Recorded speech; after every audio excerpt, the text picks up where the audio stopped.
Yeah. Welcome back to another tutorial. My name is Jackson Jakabit. This is music production guide.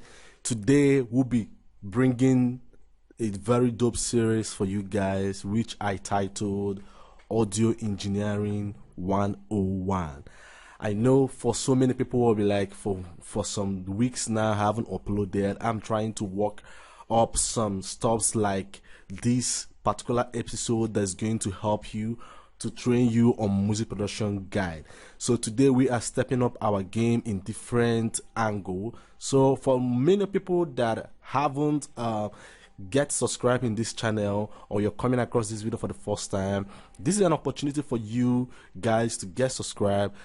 Click that notification bell so that you not miss any of our tutorials in the future time, because we do upload videos every Mondays and every Fridays. So today I have beside me my guy, my friend, my artist, my co-producers. I'm training him on music production. His name is Morex Money. Okay, so today I'm trying everything possible to make sure that you guys understand the theoretical part of music production for a beginners, and in case you are intermediate or you're professional in the music production, some of the tips and some of the secrets that I'm going to review on these particular tutorials that I'll be reviewing on this channel is going to help you or guide you through on understanding the practical section of this music production. So without wasting time, let's dive straight into the tutorial for today.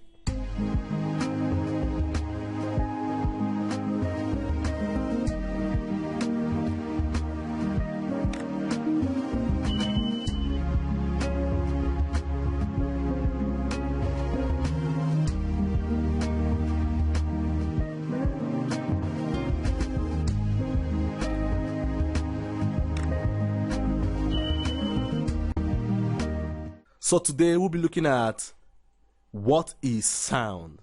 Yes, what is sound? And on the series of what is sound, we're going to be looking at 7 important characteristics of sound. That is what we'll be looking at, okay?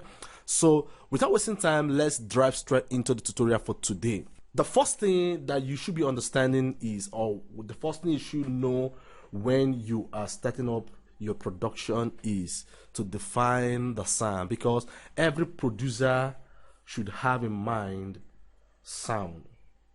You know, when it comes to sound, you be like, you are going to deal with sound. A production is sound. So once you are, or once you made up your mind to be a producer, you should first of all have that mind, that, or have that mindset that what you'll be working is sound. Just like as a farmer, you know that you can't do without your hose, you can't do without your cutlass. So from time to time, you'll be going to the farm with your hose and with your machete. So the most important tips, or the most important stuff you got to know as a starter or as a beginner in music production, is that you must figure out that what you're dealing with is going to be sound.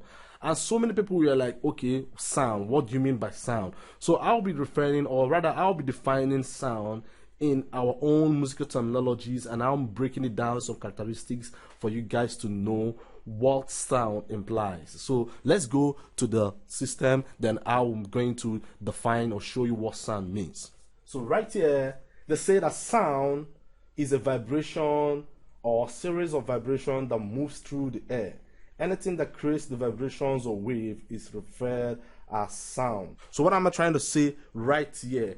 Sound for me is a vibration. Anything that does vibration, anything that moves, anything that makes a vibration is a sound. Okay, for instance, if I am to shift this chair like this, there's a vibration that happens. You see that sound? There's a vibration that happens. If I have to clap my hand like this, there's a vibration. So you must first of all understand that anything that passes out or that makes a vibration is called sound. Am I understood? So I will making this tutorial very snappy because of our time, and I just want to make sure that I will bring in these tutorials, or I will bring in this episode from one after the other. I'll be treating a lot of topics that seems to be difficult for so many of us right here. Okay, so this is the first part I'm talking about, which is sound, and the next we are going to be talking about is the characteristics of sound. The first characteristics of sound is an amplitude. The second one is frequency, phase, velocity, wavelength, harmonics, envelope. Okay, that is just that. Okay, what we'll be dealing today is, like I said, is a theoretical part on audio engineering 101. Okay, in case that you are a beginner and you want to start up your production, you want to start up your music production, this is a right channel for you to get started. Okay, so we are trying everything possible to make sure that we give you all our best in music production. So right now we'll be dealing on the first characteristic, which is an amplitude. Amplitude is associated with the height of a sound wave and is related to volume. A lot of us don't understand some stuffs when we read it on the internet because of the kind of English they are actually using to explain that particular thing you are reading. So the essence of this video is to make sure I break it down in a way that you are going to understand it more clearer. Okay, remember I said that the characteristics of sound, one of the characteristics of sound is an amplitude. Now the question is, what is an amplitude? What is an amplitude? Forget about what you're reading, forget about everything you understand, forget about what you think amplitude is. Just have in mind that amplitude is just your volume. Are you surprised? It's just your volume. So when you are actually turning up or reducing your stereo volume, you're actually talking about amplitude. So indirectly, you can actually say, Mr. Man, turn down the amplitude. Someone that is beside will like, what do you mean by amplitude? I'm talking about turn down the volume. Okay, so if actually volume is amplitude, then amplitude is volume.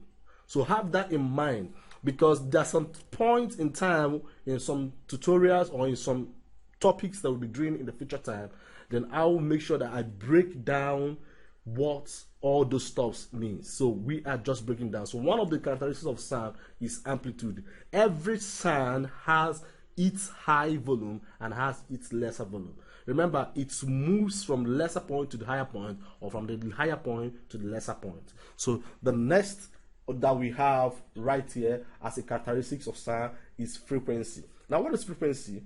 They say here, the amount of cycle per second created by a sound wave is commonly referred to as frequency. If you're a musician and you have turned your instrument to a 440, yeah, the 440 is the frequency of your sound wave, unlike amplitude, which is measured in decibel. Okay, frequency is measured in hertz. Very important. Some people are like, okay, how do you measure frequency? Frequency is that point whereby, like they define there, the amount of cycle per second.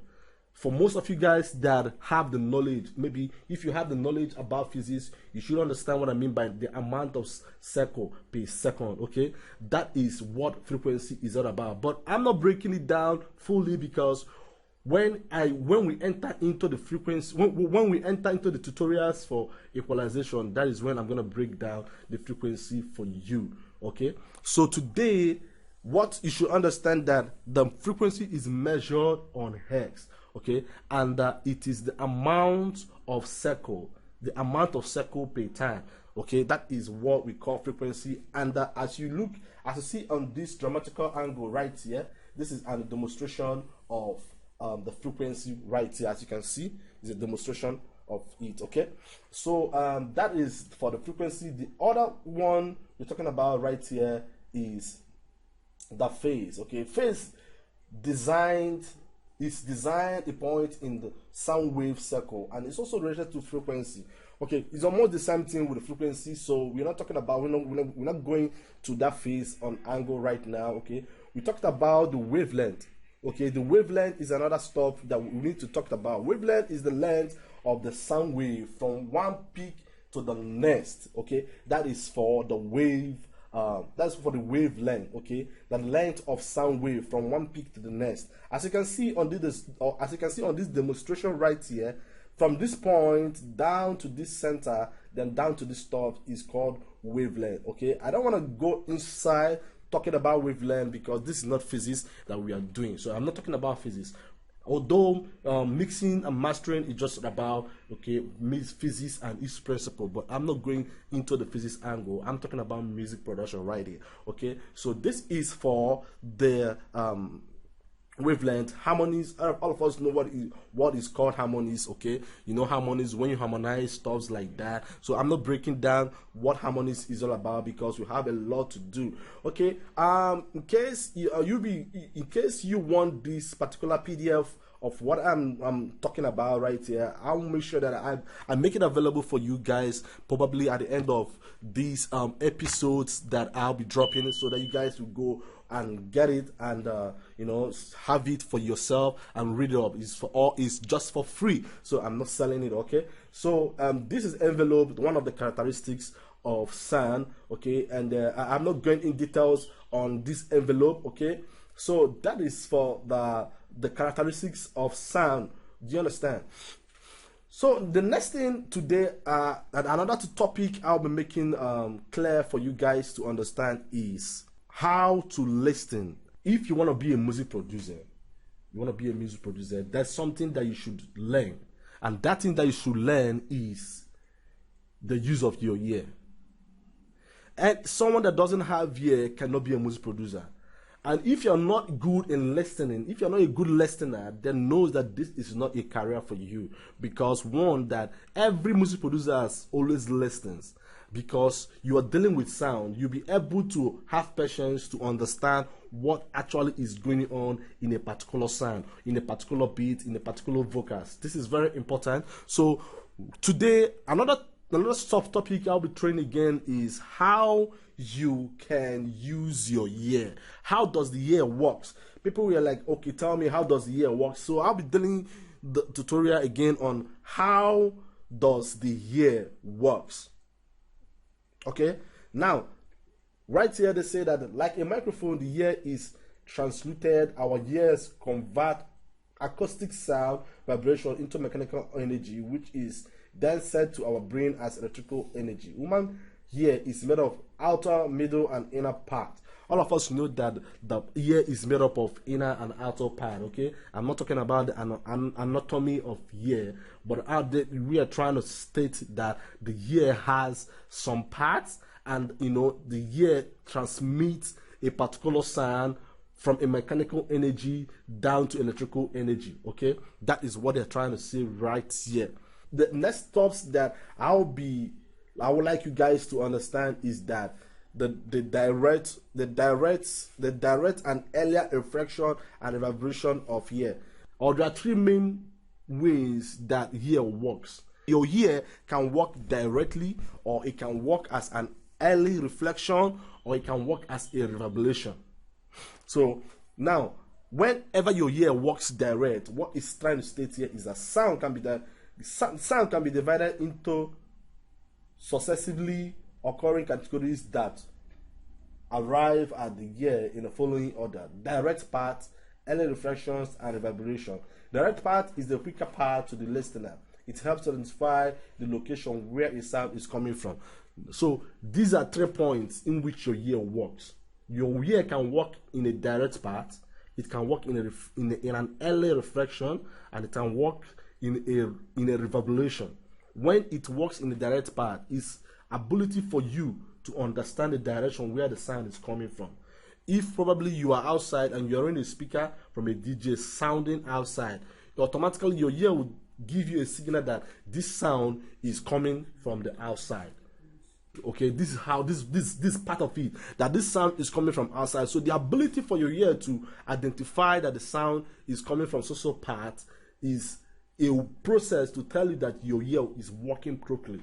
Some people will be like, it's like this sound is not coming outside, it's coming like one of those rooms out there. Some people are like, no, the sound is coming from outside. So some people don't even have a good listening ear to identify where a particular sound is coming from. And if you want to be a successful producer, you should train your ear to understand where a particular sound is coming from. Okay, for instance, now if you're making a beat, for instance, and your beat needed to come from a particular angle, or rather let me just say that you want to add a clap, and when you're adding that clap, you decided to add another snare under the clap. This is a clap, you're adding a snare under that clap, okay, and you are finding the type of sound, or rather the type of snare that you're going to use to support that clap, so that both of them is going to come at the same time, okay. And when searching it, you might probably click another sound that is not related to that snare. So the ability for you to understand that part where that snare, or rather the other sound, is coming from is to tell you that your ear is well developed. Okay, that is what I this just like an illustration that I'm trying to make. Okay, the other part I want to train you, for you guys to know where on how your ear works, is earlier reflection. Earlier reflections occurs immediately after the direct sound. These reflections cue us into the surface type, wood ties, carpet around a particular sound. We hear early reflection from all directions fairly equal. Early reflections appearing from the side makes the sound appear wider and more spacious. Okay, we are still saying the same thing. Okay, when you talk about a particular sound coming from this direction, for instance, okay, let's just use an aeroplane on the sky.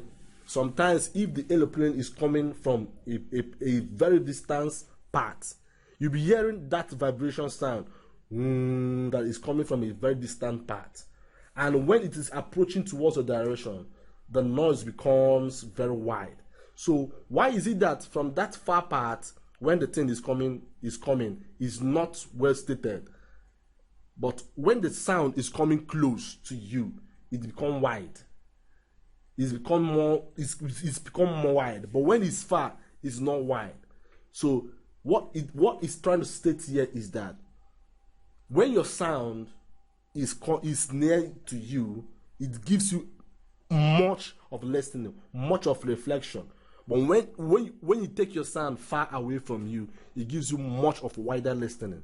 That's what they are trying to demonstrate here. Okay, remember, we are still on how your ear works. Remember, I said that it works in three parts: direct parts, reverberations, and early reflection. So the other part, which is reverberation, is what we are going to train, or rather to show you. But I'm not going to state it, or rather I'm not going to go into the deep explanation of reverberation, or into the deep explanation of reverberation, because reverberation in a whole, I want to break it down as what we call echo. A lot of people knows echo. When you have a new building and you enter into a new building and you said, wow, you discover that the sound keep coming back to you, bouncing back to you. So the ability for that sound to bounce back to you is called reverberation. It's called echo. Okay, so this is the 3 points that you got to understand about how your ear works. In case you have any questions, just like I said before, make sure you get us noted on the comment section. Tell us that you have a question and you want to be clarified about so this or so that, and we're gonna get notified and get clarity on any question that you ask.